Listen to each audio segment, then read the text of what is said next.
You already know the basics of React, but if you are preparing for senior or mid-level interviews, the real challenge starts now. In this video, I'm sharing the 10 most asked advanced React interview questions that are mostly asked in the 2025 interviews. I'm starting with the hardest ones first, but the last one is most frequently asked and most important. And if you watch this video till end, I'll share a downloadable cheat sheet which will not only cover these questions but even more to get you prepared for any React interview. So are you excited? Let's get started. So the first important question we have is, what is React Fiber and how does it differ from the old reconciliation algorithm? So React Fiber is basically the new brain behind how React updates the screen. So originally React had a stack-based rendering engine. Which was great but had a big problem. The problem was it couldn't pause. So when React was working on updating the UI, it had to finish everything in one go before the user could interact again. Okay, because of that stack-based algorithm or stack-based rendering engine. Okay, that meant if the update took a while, the app could feel frozen because we were not having any option to pause that rendering. Now consider the React Fiber algorithm. The beauty of Fiber is that it makes the rendering process interruptible. Think of it like this. So if you are reading a long book and someone asks you something important, with the old engine, you would have to finish the whole chapter before responding to it. With Fiber, you can bookmark your place, answer them, and come back later. So that's what we mean by interruptible rendering. Okay, so we can interrupt in between. So what are the benefits of Fiber? So it allows the priority based rendering. Okay, so we can provide priority to multiple state updates or multiple rendering processes, so we can provide a priority to it. The another thing is it unlocks new features like concurrent rendering, suspense. It also gives the React flexibility to pause, resume, or drop work, just like multitasking we do. So overall, Fiber is a major performance and UX upgrade that enables smoother, more responsive apps, okay, especially as they grow larger. So this was the question which was mostly asked in product-based companies and big companies, because this is algorithm-based question, and this is very much important as far as you are facing the senior or mid-level interviews. So you should answer this question by telling the benefits of Fiber algorithm. So what are the Fiber nodes and Fiber trees? So Fiber nodes are nothing but it is just an object which is a representation of your component. Okay, and by using these Fiber nodes, it creates a Fiber tree. So you can answer all these in-depth concepts of Fiber, so interviewer will get impressed by this. So this was about what is React Fiber and how does it differ from old reconciliation algorithm. Okay. Second question we have, it's very commonly asked, that how does React determine when to re-render a component? So that's a very good question. So how does React re-renders a component, or how does React understands that a particular component should be re-rendered? So the answer to this question would be React re-renders a component when either the props or state change. So that's the basic idea behind the rendering of React. Whenever props or state changes, it looks simple, right? But here is a problem. It does shallow comparisons. That means if you pass a new object or array, even if the content is same, React will treat it as changed. For example, suppose there is a component. So each time this renders, you are passing a new object to data. React sees it as different from the last render. So my component will re-render. To avoid unnecessary renders, you can wrap components in React Memo so that they only re-render only when props actually change and not when the reference change, right? Use useMemo or useCallback to memoize the values of functions. We can avoid inline object or array creation during the render unless it's needed. Use useMemo or useCallback to memoize the values of functions.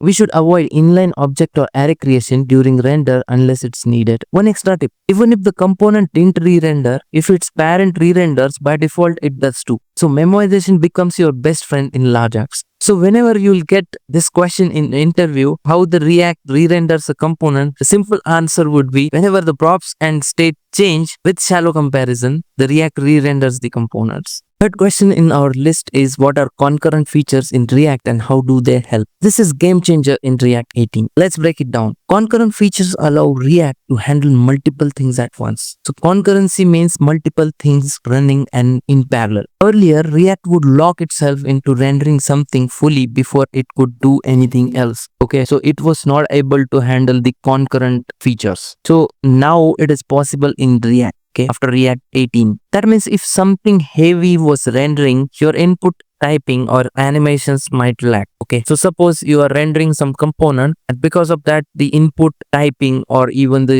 animations in your application used to lag because of that. But because of these concurrent features, this issue was completely solved. So with concurrency, React can now say, hey, this new data update can wait. The user just click a button. I'll handle that first. So it is providing the priority also. Correct. So in the real world analogy, I can say, think of React like a chef. Okay. So React is chef. So before concurrency, the chef made one full dish before starting the next. Okay. So React is a chef, and that chef is preparing only one dish at a time. Okay. Before starting the new dish. Now with concurrency, the chef can start preparing one dish, pause, and quickly make salad. So it will keep on the different burner, and multiple dishes can be prepared simultaneously, and there is a pausing and priority. So a particular dish needs it takes too much time to cook, so it can be kept on the big burner. So that kind of stuff. So priority stuff is also introduced by this. So there are some tools introduced as a part of this concurrency. They are like start transition. So what is start transition? So it makes the updates low priority.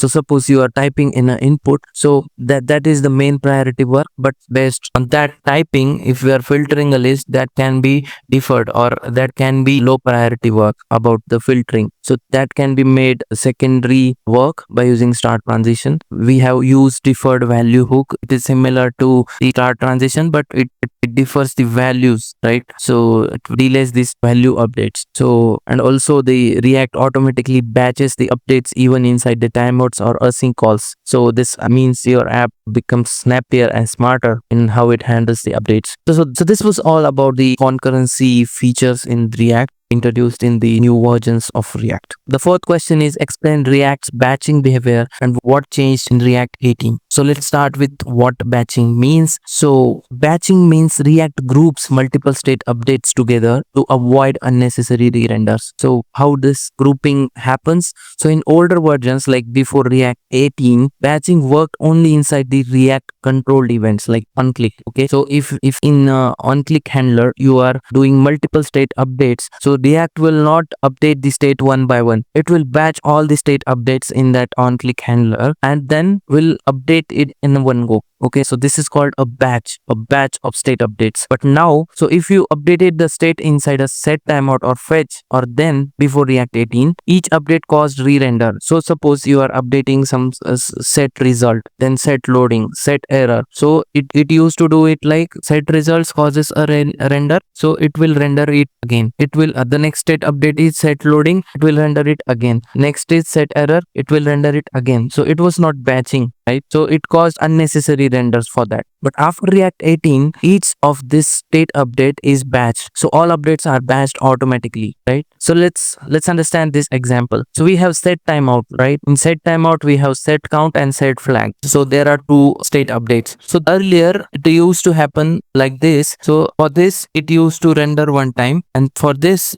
used to render second time. So there were two renders happening earlier, but now it batches both of these state calls, these state updates, and it batches and it will be handled in single render. So this improves the performance of React application a lot, because this is not about the single state. You are updating or you are rendering the component again and based on a single state value. So it was very performance heavy, but this batching improved the performance of React to a greater extent. So this was all about batching in React. The next question we have is, what is the difference between useMemo and useCallback and when not to use them? So let's simplify this. So this is asked in many interviews. This is very important question. So let's simplify this first. So what is useMemo and what is useCallback? So what are their uses? So useMemo, it caches the result of the function, but useCallback, it caches the function itself. So this is the basic difference. useMemo means it caches the value, but useCallback, it caches the function itself. useMemo caches the value written by the function, correct? But useCallback caches the function itself. So this is the difference between useMemo and useCallback. So what is the need of useMemo and useCallback?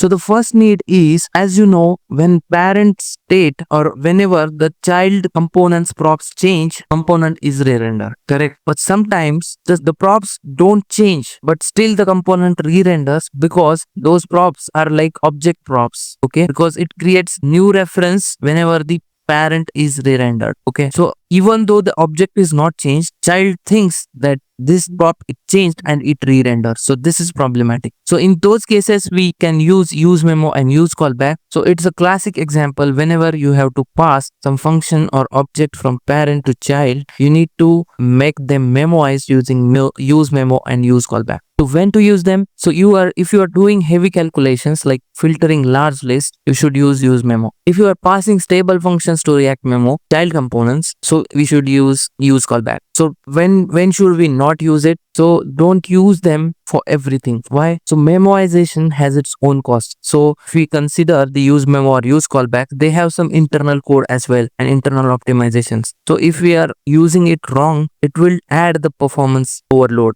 to the application. So use it only when it is required, because it also takes the extra memory. So in short, use it intentionally, not by default everywhere. So let's see the next question. How does Suspense work in React, and what are some real use cases beyond lazy loading? This question is also very much important. React Suspense is like a pause button for components. Okay, so React Suspense is like a pause button for components.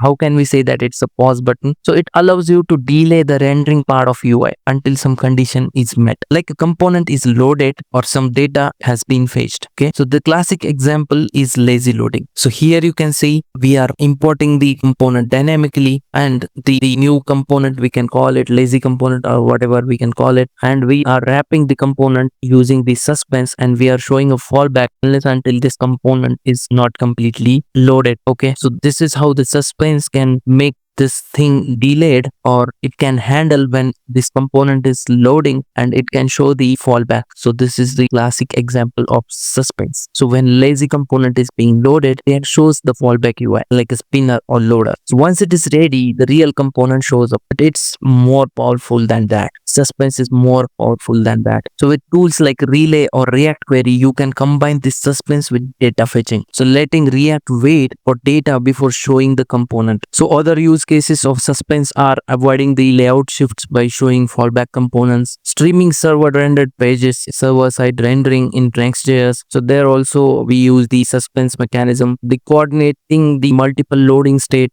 For that also suspense can be used using the fallback of suspense. Think of it like this. So instead of loading chunks of your app blindly, suspense lets you control what users see during a wait. So it's in a clean and composable way. The next important question in our list is, what is useImperativeHandle hook in React and when should we use it? So I have a separate video on this. You can check it out from the I button. So this one, it bit advanced but very useful for building reusable components. So this hook is very useful for building reusable components in React. So normally in React, we pass data downward through props, but sometimes you want the parent to directly call function or access something inside your child component, right? So when parent wants to directly call a function inside child component, so at that time, useImperativeHandle is very much important. So let's say you are building a custom input component and you want parent to call focus method on it. Okay, your parent wants to call the focus method on your input component. So you can do that with useImperativeHandle hook. So I've shown a code here. So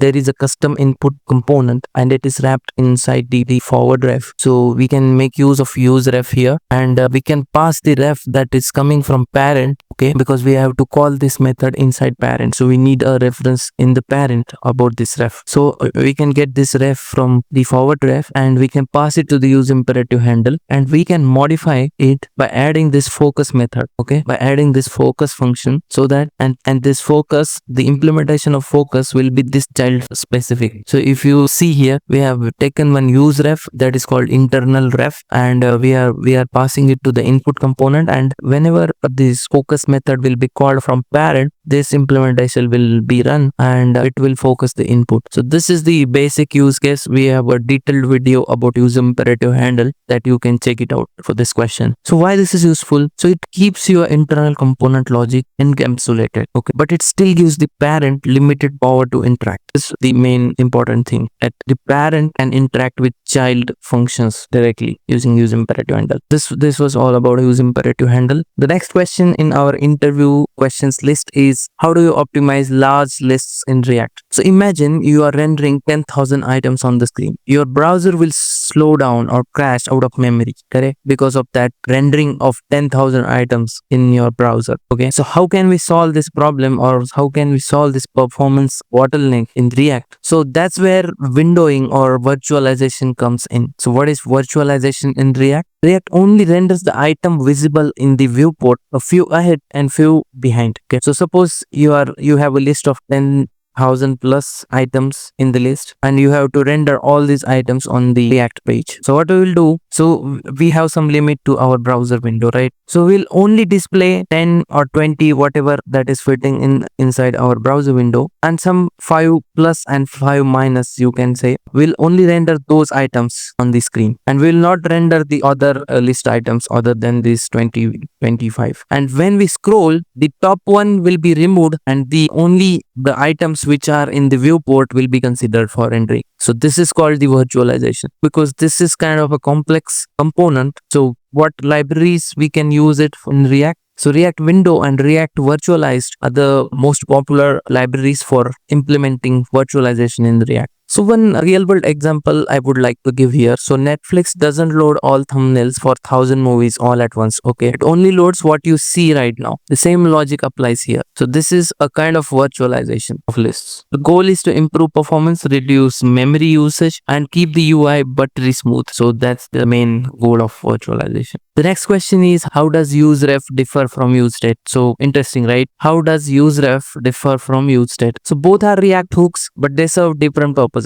So when should we use useRef? So you want to store a value that changes but shouldn't cause a re-render. So this is the basic and the most important difference between these two. So both useRef and useState are used to store the values, but useRef doesn't re-render the component when the value changes, but useState does re-render the component when the value changes. So this is the basic difference between them. So whenever if you want to reference a DOM element, in that case also useRef is very much useful, but there you cannot use the useState. So this is the main difference between useRef and useState. So the main takeaway is useRef is for mutating the data or DOM access. useState is for displaying and updating the UI based data. So this is about useState and useRef. The next and the final and the most important is, how does React handle hydration in server-side rendering and what problems can arise? So what is hydration? Hydration is the process where React attaches event listeners and internal logic to server rendered HTML. Okay, so HTML is rendered on the server, it is streamed to the browser, but it doesn't have the event listeners attached to it. So attaching the event listener to this HTML is called hydration. Okay, this process is called hydration. So why it matters? So when using server-side rendering, browser receives fully rendered HTML. React then hydrates that HTML, making it interactive. Because suppose there is a button on the web page, but if you are clicking it, it is doing nothing. Nothing is happening. So it's of no use, right? For that, we need to handle and add the event listeners to that button. So this process is called hydration. So the potential problems in this is it mismatches between what the server rendered and what client expects. Using window or document during server render, which doesn't exist, correct? These code problems can cause problems inside the hydration. Using the random values like math.random, date.now. So while rendering it did calculate something else, and now when hydration is happening, the date value or the milliseconds of the time are different. So this kind of problems happen during hydration. So the fixes can be, we can use effect for browser only logic, like the hooks, you can say. We can avoid side effects in the render. So we should keep the components pure, so that each time the same props passed, the component produces the same output. So that by this way we can fix these problems in the hydration. So let's take an example. Suppose we have one const time date.now. Date.now returns the milliseconds. Okay, like this will be something like this. So it will reduce the time in milliseconds in the number. So while it is rendering on the server, it will be something different, right? And when it reaches the browser, it will be something different during the hydration. So this will render render differently on server and client and cause a hydration warning. So this is a kind of very small bug in hydration that can occur. But this use case of hydration, so hydration is very critical for SEO focused apps and apps with the fast time to interactive. But you must ensure that server and client should render at the same HTML initially. So this is very much important in hydration. There you go. 10 solid advanced interview questions of React that are mostly asked in 2025 interviews. I have covered each and every question in depth so that you can impress your interviewer and get your interview cleared and get you hired. And as you are watching till the end, I prepared a React interview cheat sheet PDF covering these and even more questions in depth. You can check the link in the description. It's free. If you really like this video, subscribe now, like this video, and share your thoughts in comments, and let me know in comments which topic you want a deep dive on next. Bye bye.